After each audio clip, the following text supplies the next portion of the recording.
HHS through ARPA-H is launching STUMP, a first-of-its-kind national effort to measure, understand, and ultimately remove microplastics from the human body. Thanks to President Trump's leadership, today's announcement marks a major step forward in this administration's commitment to make America healthy again.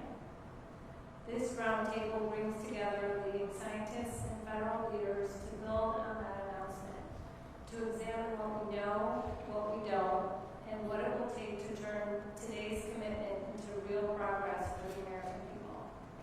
We are especially focused on bridging science and action, ensuring that the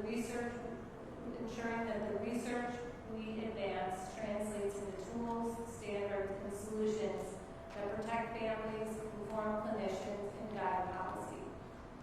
We are joined today by HHS Secretary Robert F. Kennedy Jr., EPA Administrator Lee Zeldin, ARPA-H Director Dr. Alicia Jackson, and EPA Assistant Administrator for the Office of Water, Jessica Kramer.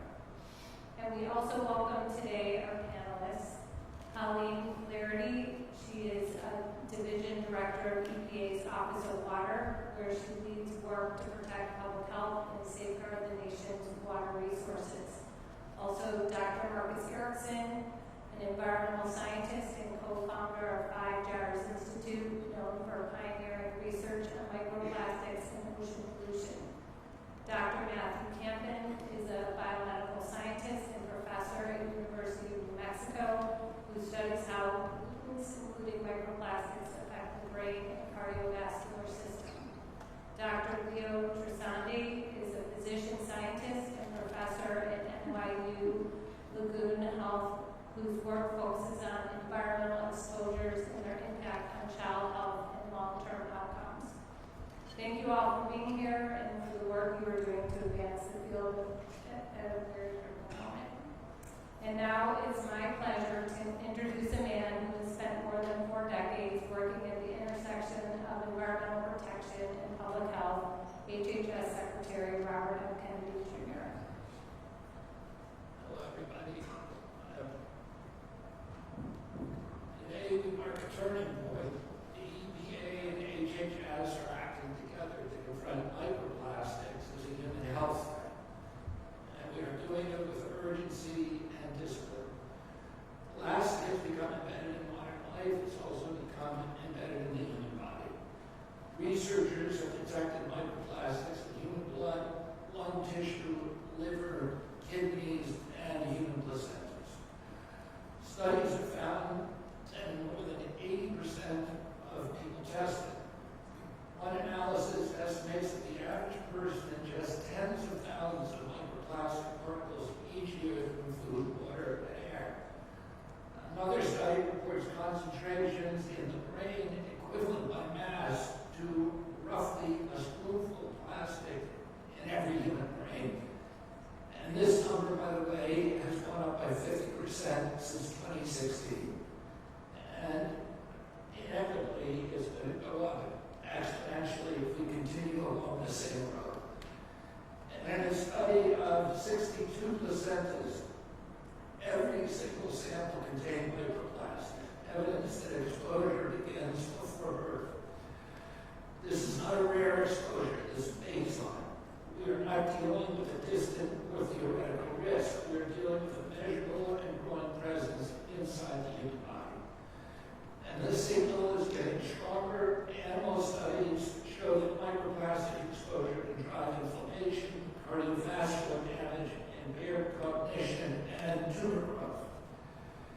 Human data raises parallel concerns. Diseased tissue consistently shows higher concentrations of microplastics than when compared to healthy tissue. In one major clinical study, patients with microplastics detected in arterial plaque faced a 4.5-fold higher risk of heart attack, stroke, or death in less than 3 years. That's a 450% elevated risk. We do not ignore signals like that. We investigate them. But we still do not have clear answers about causation or solutions. We cannot reliably quantify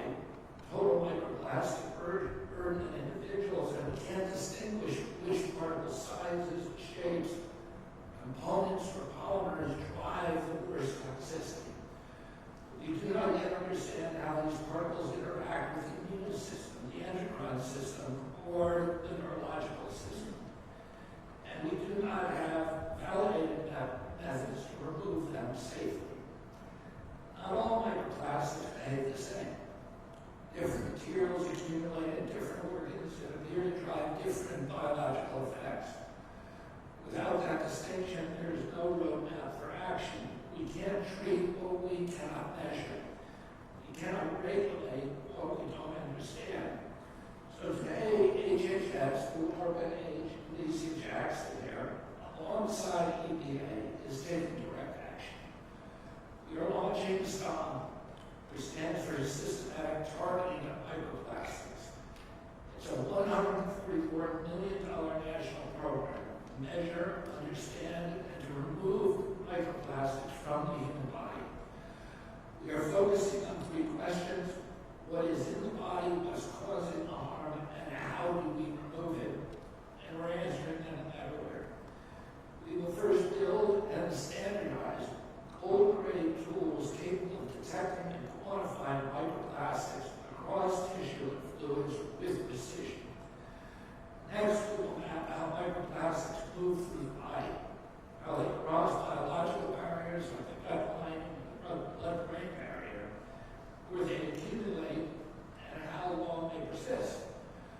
Third, we will develop targeted, clinically safe strategies to reduce microplastic burden in the body.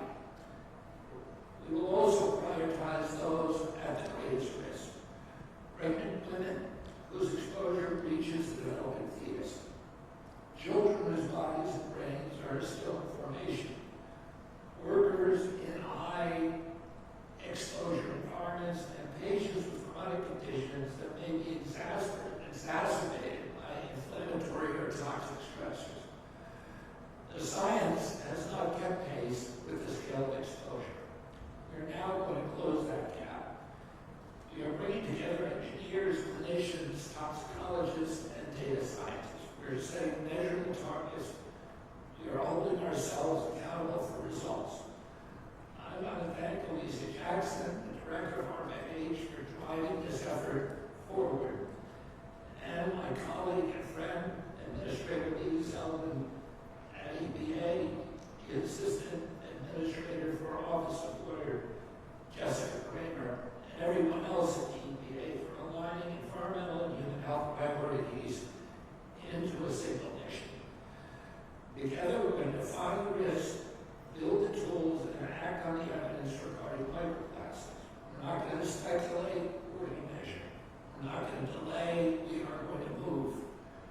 And thanks to the leadership of President Trump, it will give the American people clear answers about what's in their bodies and what it means for their health. This is how we're going to make America healthy again. Thank you, and I'm now honored to introduce my colleague, my friend, Administrator Lee Sullivan at EPA. Well, thank you, Secretary Kennedy, and welcome back to EPA. Its room is filled up not just with a lot of great dedicated staffers here at EPA, but others from outside of government, as well as HHS. And I'm sure everyone here is extremely grateful for your leadership and all of your work. As a New Yorker, I've seen so many different ways that you've impacted the place where I grew up. That was home, born and raised, and this isn't a mission that you started 14 months ago. It was a mission that you started decades ago, and grateful for your passion. Thankful for the entire team at HHS for being here and being part of this momentous day for drinking water in the United States. And shortly after his swearing in last year, President Trump created the Make America Healthy Again Commission, chaired by Secretary Kennedy. Under the leadership of Secretary Kennedy, it's been an honor to serve as part of this significant initiative that has brought together so many different agencies to collaborate. And that's one of the things that we've seen from President Trump time and again. I've experienced it with the National Energy Dominance Council as well. You have these different agencies that were siloed off in the past. They're just focused on their own equities, in their own worlds. They're not coordinating, they're not cooperating. And as a result, you end up with less efficient government. But the culture that we have inside this administration is for a maximum amount of collaboration, and that is why we're here today. And we're taking major steps in today's announcement to make America healthy again. I'm pleased to announce a landmark set of actions by EPA to safeguard the nation's drinking water from microplastics, pharmaceuticals, forever chemicals, and dozens of other contaminants. At the heart of these actions is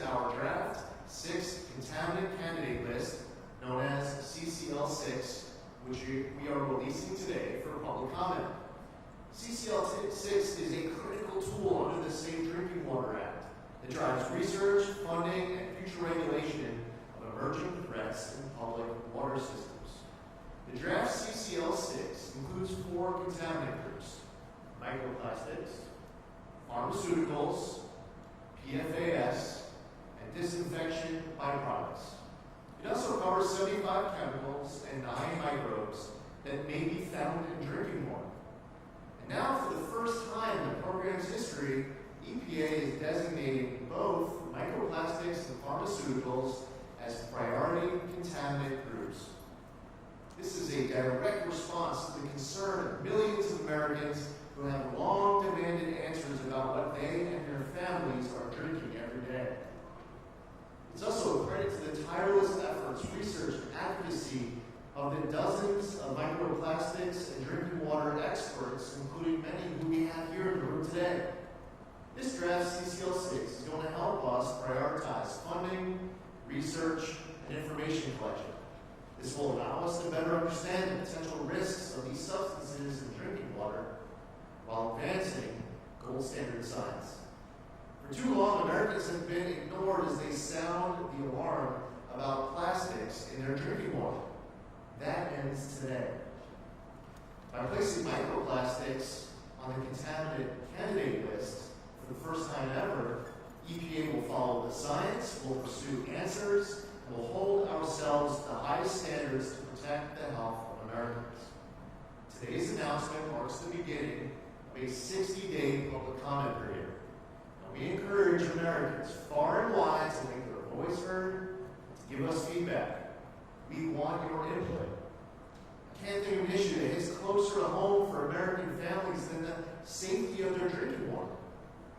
Now, I want to be clear, this is just the first step in the regulatory process. The human health benchmarks for pharmaceuticals or not regulations are not enforceable on their own, but they are a vital resource that can empower local decision makers to evaluate risks and protect their communities when pharmaceutical contamination is detected above safe levels. Today's actions represent a major step forward for drinking water. We are ensuring that the science catches up with the real-world challenges Americans face, and we are giving regulators the tools they need to act. This is a win for every American. With this effort, Trump EPA is advancing gold standard science to inform policy and ensure the best possible outcomes so parents can feel confident filling their children's glasses at the kitchen sink. I want to thank you all again for your unrelenting commitment to making America healthy again and to the safety of our nation's drinking water. And now I will turn it over to Jessica. Jessica Kramer is our Assistant Administrator of our Office of Water here at EPA. She has an amazing team of dedicated career staffers at our Office of Water here at EPA. And I'd also like to recognize our excellent Deputy Administrator here at EPA, sitting in the front row, David Fatu. Jessica. Thank you, sir. Microplastics is a growing concern and a challenging contaminant to measure and assess in drinking water. But it's a concern that we are tackling head-on to protect Americans. EPA and the federal family are poised to address this issue and CCL 6, as well as our drinking water research efforts, as important steps that EPA is taking, as the Administrator talked about today. We are in the early stages of research on methods to detect microplastics and how microplastics affect people's health, but we are committed to providing answers and actions for Americans who want to ensure their families can turn on their tap and know that their drinking water is safe. Additionally, as the Administrator mentioned, we are releasing human health benchmarks for 374 pharmaceuticals, including antibiotics, antidepressants, hormones, and other drugs that enter the water. These include prescribed and over-the-counter pharmaceuticals. The current draft list includes pharmaceuticals that are both approved by the FDA for human use and are known to, or have the potential to, occur in drinking water sources like the Potomac here in D.C., or in treated drinking water that is delivered to our homes. Again, these are not regulations, but but they give states, tribes, and local water systems a critical new tool to assess risk and take action to protect their communities. For example, if a pharmaceutical occurs in drinking water at levels higher than the benchmark, a water system could conduct additional water monitoring or research to help ensure the health of their community.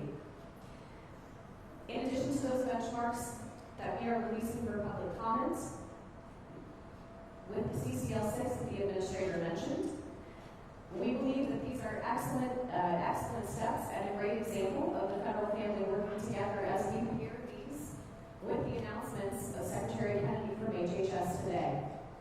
Our actions today represent a major step forward in drinking water, ensuring that the science catches up with the real-world challenges that the administrator mentioned. And we genuinely believe this is a win for every American as the Trump EPA commits to advancing gold standard science, utilizing radical transparency, and protecting our nation from the harms of toxic chemicals. Thank you so much for joining us for these exciting announcements today.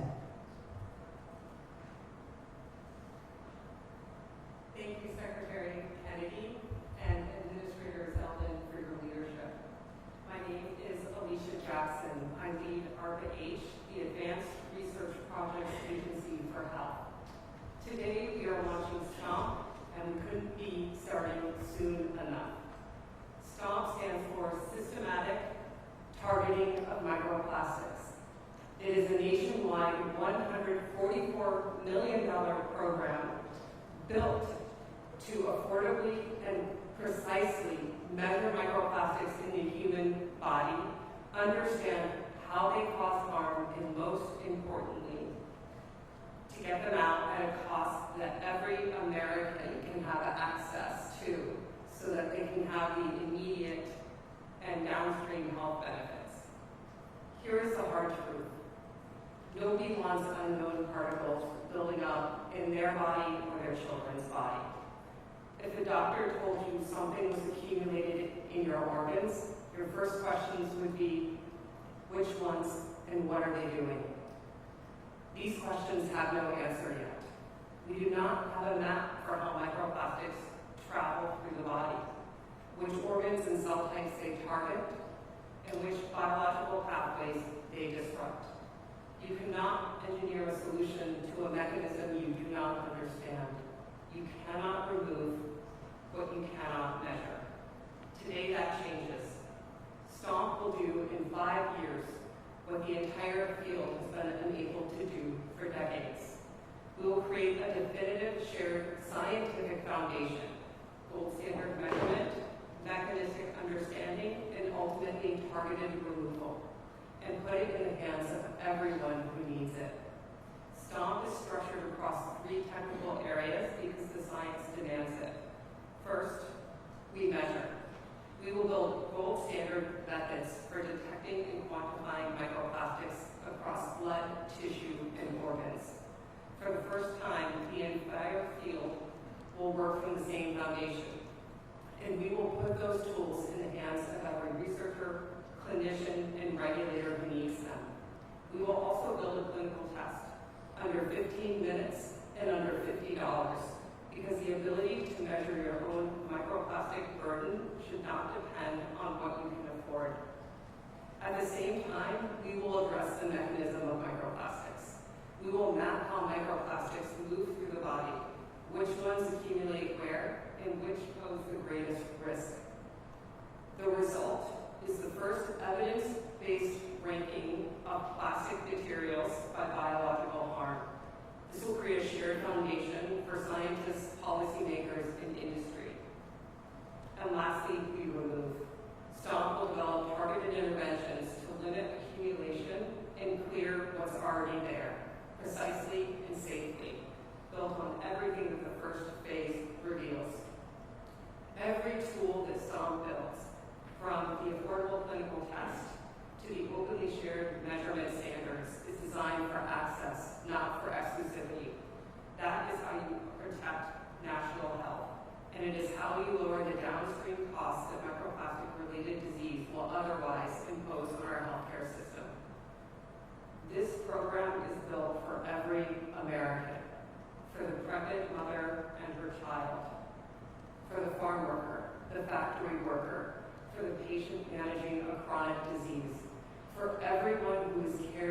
burden that we cannot yet fully measure. This field has been working in the dark long enough, and STOMP turns on the lights. Thank you.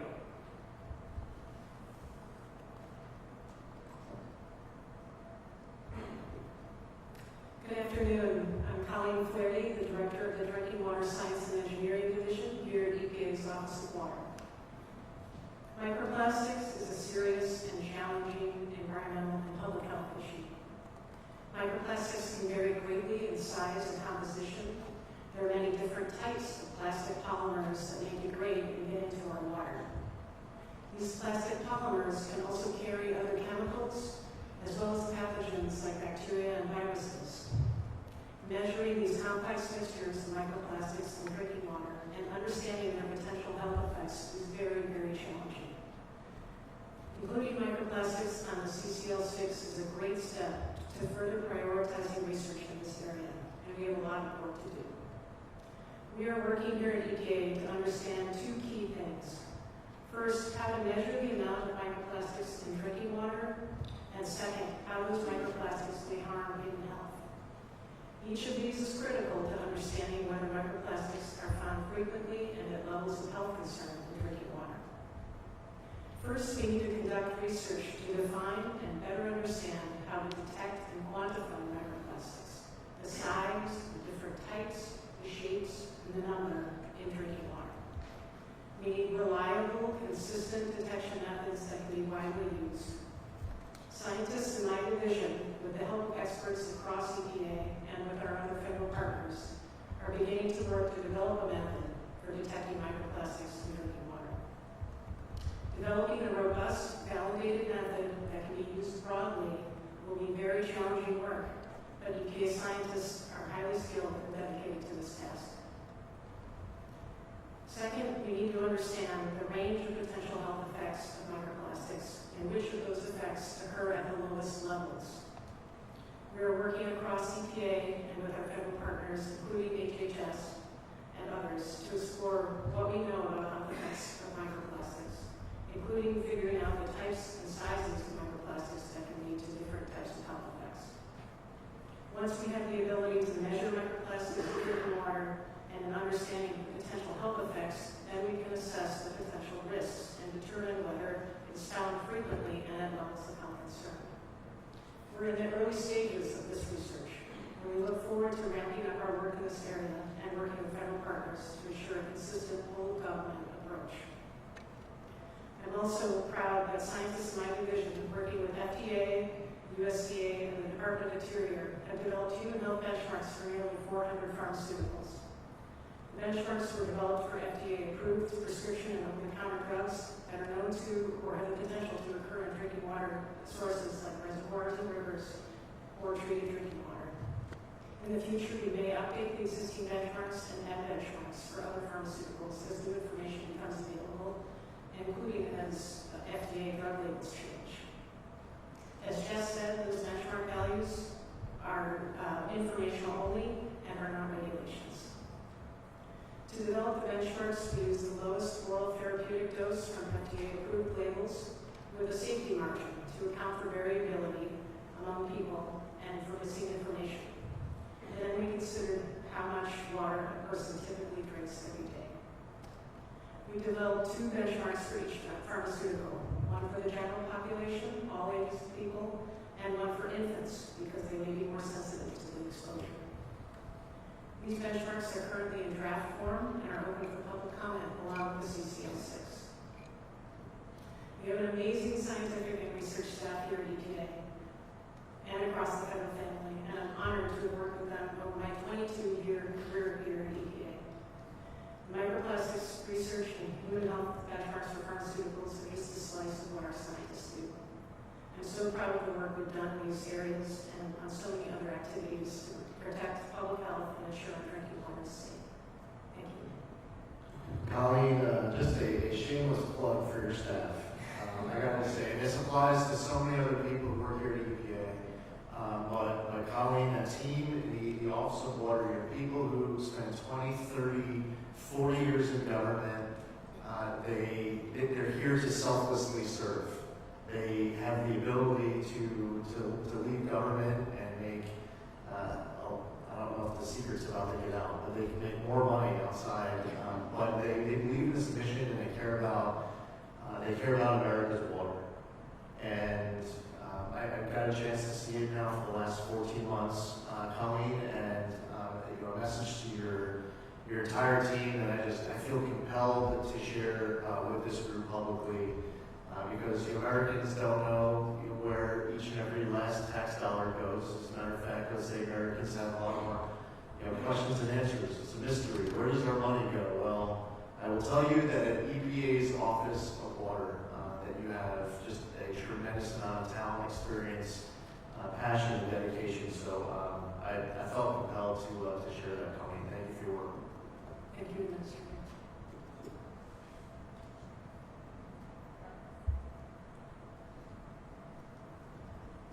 Good afternoon. My name is Marcus Erickson. I'm a co-founder of the Five Gyres Institute, studying ocean plastics on a global scale of about 20 years. There should be an image coming up.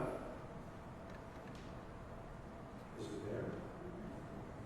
Okay, so what you're looking at is a map of the world, and that's a published image that we showed, showcasing that we have found microplastics in the global ocean. And our estimate, published 3 years ago, was 170 trillion microplastics particles worldwide adrift. But I want to show you a graph next to it shows in the last 15 years this exponential rise in the abundance of microplastics. And what the trend we're observing is a 40-year trend that we watched is it was pretty much steady state until around 2005, 2010, and this exponential rise, it's fragmenting, it's getting smaller and smaller. Everywhere we look, we're seeing smaller and smaller microplastic particles. From the macro litter you might see around the world to the micro as it shreds. And now what we're doing here is looking at the impacts. We're trying to monitor the impacts of the nanoscale. Next slide, please. So as it gets smaller, and when we say small, I've the images here to show what that means. When we say a nanoplastic particle, think of something 1/100th the width of a human hair. Really tiny, something even smaller. At that scale, it's very difficult to monitor and identify what those things are, but I want to point out that the abundance really increases. It skyrockets. Now I estimate there are more nanoplastics among us than there are grains of sand on the beach or stars in the sky combined. And we're really awash in these small particles. I brought a petri dish, put out here. If we left this out here all day long, by the end of the day, there might be hundreds, if not thousands, of nanoplastic or nanoparticulates that are settling into that dish. You touch anything, it's like the synthetic textile, and there's 100 right there. So they are among us, they are abundant. What we need to really understand, the data gap, is how do we measure this?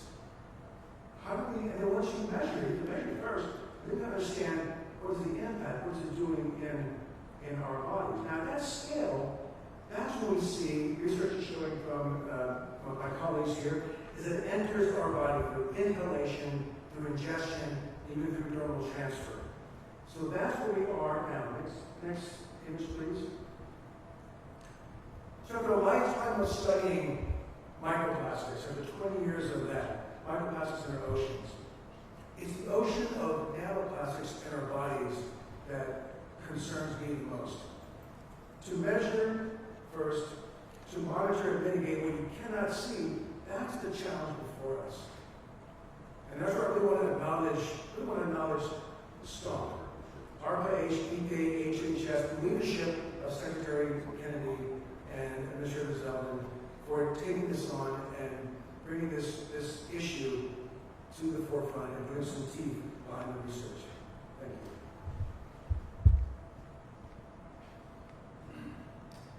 Good afternoon, I'm Matthew Camden. I'm a professor at the University of New Mexico College of Pharmacy. I also want to convey that same gratitude and thanks to Secretary Kennedy and Administrator Zeldin for their decisive leadership, bringing this initiative to the table. Talking with Dr. Erickson earlier, he's part of a vanguard of ocean scientists who've been looking at the ocean for the past 20 years and asking, is anybody else seeing this? Should we be worried about this? And 15 years later, health scientists like myself come in and we start scratching the surface, we're like, oh, okay, maybe we should have been listening to you. So this initiative and the STOMP initiative led by ARPA-H is more than timely, and the aggressive nature, the comprehensive nature of this move, it's just going to catalyze so much good science that's going to advance our understanding of these materials, how they degrade, how they travel through the environment, how they ultimately get into our body. And once we understand how they are inhaled, ingested, absorbed, distributed from our stomach to our brain or our placenta, then we'll have the knowledge we need to start intervening and moving those back out of the body. There have been numerous studies that have come out in the past 5 to 10 years, potentially creating alarm for sure, but awareness that there may be a number of diseases that are worsened by micro and nanoplastics. There's still tremendous uncertainty because of the issues Dr. Erickson raised about how we measure these and how we assess this in humans and their exposures. But there's issues related to cardiovascular disease potentially. 2 years ago, there was a New England Journal study that showed there was a 4.5-fold increased risk of having a subsequent heart attack over the next 3 years if you have detectable levels of microplastics in your blood vessels. Well, if you put that in perspective, that's far more risk than any benefit you'll ever get from cholesterol-lowering drugs like statins. That's a tremendous amount of increased risk of a heart attack. We need to better understand if that's really a causal relationship. So studies in controlled exposure systems in the laboratory have started to corroborate a lot of that information. It does seem like these plastics have the potential to drive cardiovascular disease, as well as neurological diseases, as well as potentially cancer, as well as potentially maternal fetal health outcomes, and ultimately we are now seeing studies related to male fertility. So many potential issues. Right now, we don't have enough information to say that there's truly a threat, but with the exponential increase in these materials and the delay from when plastics are created and used to what could be generations of humans before they degrade and become micro and nanoplastics, we need to have information now so that we can move forward with thoughtful approaches to protecting human health. Thank you. Good afternoon. My name is Leo Tresonic. I'm a pediatrician and direct the NYU Grossman School of Medicine Center for the Investigation of Environmental Hazards. Make no mistake about it, plastics represent an urgent and multidimensional threat to human health.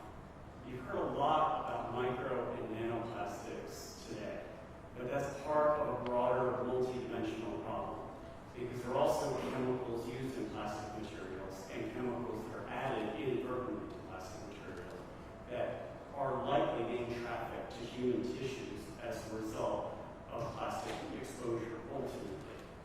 What we know about these chemicals, particularly the few chemicals we know, that there's 16,000 chemicals in plastic. We know nothing about 10,000, and we know so much about a small number of chemicals that tells us frightening details.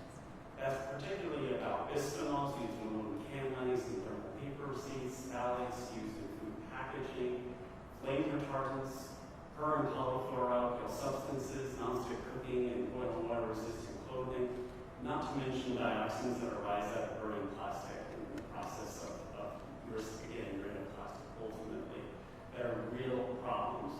These are codified as human health threats by independent scientific entities such as the Endocrine Society, the American Academy of Pediatrics, the World Health Organization, and United Nations and our program, just to name a few.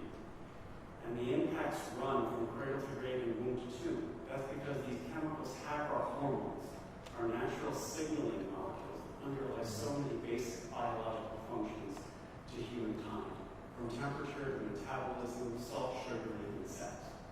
We're talking about growth restriction in utero. We're talking about prematurity, 8% of prematurity globally. That can be traced just to one chemical that we know about, phthalates. We're talking about obesity, it's chemicals that literally make us fat, or at least 50 or so that we know about to date. contribution to adult cardiovascular disease is quite substantial. We're talking about 50,000 deaths in the United States, $24 billion in lost economic productivity annually as a result of ongoing exposure. And the healthcare costs are particularly real. Just on the few chemicals that we know about, the United States healthcare cost contribution of plastic exposure right now is $250 billion. 1.2% of our gross domestic product goes out the window as a result of toxic exposures that derive from plastic. And yet we have so much to do. We need to better understand in an integrated way plastic exposure, chemicals together with micro and nanoplastics. We need to take a broader perspective. We need to get better at measuring these exposures because we're probably underestimating the scope of the problem. As an epidemiologist, I'll tell you that exposure and precision often biases the result the wrong way, not finding what you need to find, ultimately. So we need to measure and we need to intervene. As a practicing pediatrician, I'll tell you that we know that there are safe and simple steps that we can all take right now to start to address the problem. Not microwaving, machine dishwashing, plastic, consuming less canned food, using more glass and stainless steel, just to name a few. Measuring PFAS in serum, because there are steps that the National Academy of Sciences has outlined for intervention based on clinical testing. But we need to get in the right lane when we see a visible problem before us in the form of micro and nanoplastics. And that information will ultimately guide the end game in terms of prevention, finding safer materials for our generations to come. So I'm especially privileged to be here to support this important STUMP initiative, to support the leadership efforts by Secretary Kennedy and Administrator Delton to address water contamination as well through the CCL process. And I'm honored to be part of this important initiative that will take important steps towards making America healthy again. Thank you very much.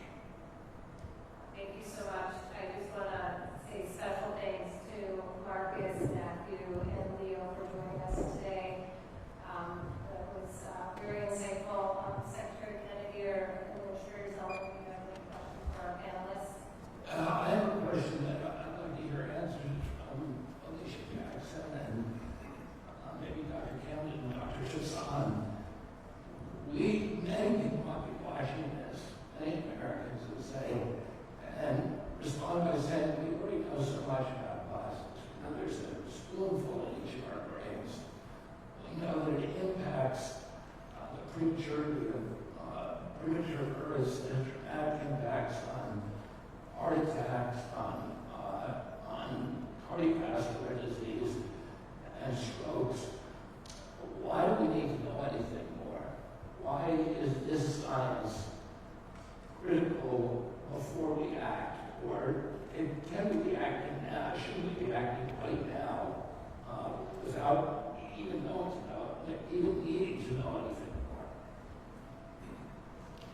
Thank you, Mr. Secretary, for the question. I feel exactly the same way when I learned about the scale and depth of the challenges with microplastics in our health, and especially for my children. It's such a large problem and so broad that if we were just say stop right now, we wouldn't even know where to begin. We simply don't know the specific microplastics that are going to each part of our body. So whether that's polypropylene, polyethylene, polyvinyl chloride, PET, there's so many different types of microplastics of different size and scale. They go to different parts of our body, from the brain to even the mitochondria. And the fastest route we have is to understand which of those microplastics are causing the most harm and focus on those as number one, focus the most resources on those, and that's exactly what we're starting with here. I agree, Secretary Kennedy. Action now can be taken based on the knowledge we have. It's complicated.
Secretary Kennedy, thank you for the question. I feel as though we're in a similar moment roughly in the 1970s where EPA took leadership steps in getting lead out of gasoline. And at that time, we didn't have perfect causal effects linking exposure to outcome. But we had the courage to act. And Sir Austin Bradford Hill, who described the criteria for causality, made it very clear that the urgency of the action means you weigh the evidence before you at the time you make a decision. And we have so much evidence to act now and so much more work to do at the same time. Our evidence and understanding of lead exposure has evolved over the 50 years that have followed. We'll do the same thing over the years to come with micro and nanoplastics. And think about, from the sustainable chemistry perspective, the valuable information we can provide for the future of folks who should rightly profit over making products that are safe in people's lives. And I think that's a real hope that we can offer for the next generation. I would invite any of the members of our panel to jump in on this, and Colleen, if you have any thoughts, feel free to share as well. We also added pharmaceuticals onto the candidate list of contaminants, and if any of our panelists have any thoughts, any insight, we have some great experts here on the panel. I would welcome you to share any of it now. Sure, I'd be happy to start. Pharmaceuticals in the environment is something I've been thinking about for a long time. Actually, I did my graduate work in that many years ago. So I think it's really interesting because they're chemicals that are designed to be biologically active, and they can get into the water in a number of different ways through excretion, through the human body, as well as through flushing or other disposal mechanisms. So they find their way into water bodies at very, very low levels.